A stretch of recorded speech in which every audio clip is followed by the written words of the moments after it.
안녕하십니까. 오늘은 아이가 말을 잘하지 못하는 단계에 있을 때 할 수 있는 방법들 중 아이의 환경 바꾸기, 신체 활동하기 이렇게 두 가지에 대해 이야기해 보려고 합니다. 먼저 이런 이야기 많이 들으셨을 것 같아요. 아이가 말이 터지기 위해서, 말을 늘리기 위해서는 엄마가 수다쟁이가 되어야 한다 거나 집에 아이가 자주 보는 곳에 글씨들을 붙여놓는다거나 이렇게 아이의 환경을 언어로 가득가득 채우는 게 좋다는 조언을 들어보셨으리라 생각합니다. 근데 사실 생각해보면 아이는 이미 수많은 언어에 노출된 환경에 있습니다. 학교에 가든 유치원에 가든 집에서 엄마와 있던 아이를 혼자서 방치해두는 그런 극단적인 상황이 아닌 이상 사실 아이는 이미 주변의 수많은 말소리들로 가득 차 있는 것 같아요. 그런데 아직 말이 터지지 않은, 말을 잘 이해하지 못하는 아이의 입장에서 생각해보면 우리가 외국에 나가 있는 것과 비슷한 상황일 것 같습니다. 저는 중국어를 못합니다. 그런데 중국 한복판 수많은 사람들이 말이 너무 많아. 제게 아무리 말을 한다고 한들 당연히 한마디도 알아들을 수가 없겠죠.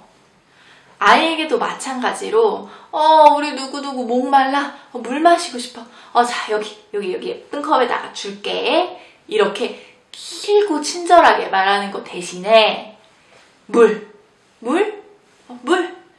이렇게 크고 명확하게 말하십시오. 간단 명료하게 짧게 이야기해 주는 것이 더 도움이 됩니다. 물론 이것은 아이의 언어 이해 수준에 따라, 그리고 아이가 얼마만큼 표현할 수 있는가에 따라서 달라집니다. 아이가 단단어의 표현들을 어느 정도 할 수 있다면 물 이렇게 간단하게 이야기하기보다는 여기 물 줄까? 물 마셔? 이런 식의 조금 더 긴 표현, 그러니까 아이의 언어 수준보다는 아주 약간만 높게 이런 말들을 사용하는 것이 도움이 될 수 있겠죠.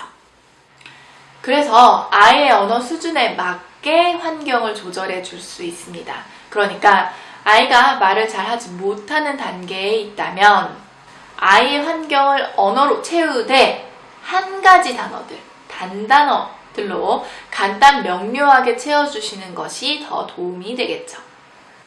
두 번째 팁은 언어를 연습하기 전에 신체를 활용한 놀이, 재미난 신체 활동을 하는 것도 좋은 전략이 됩니다. 어떤 아이들은 활동적인 놀이나 감각 활동들을 할 때 종종 소리를 더 많이 내고 언어를 표현하기도 합니다.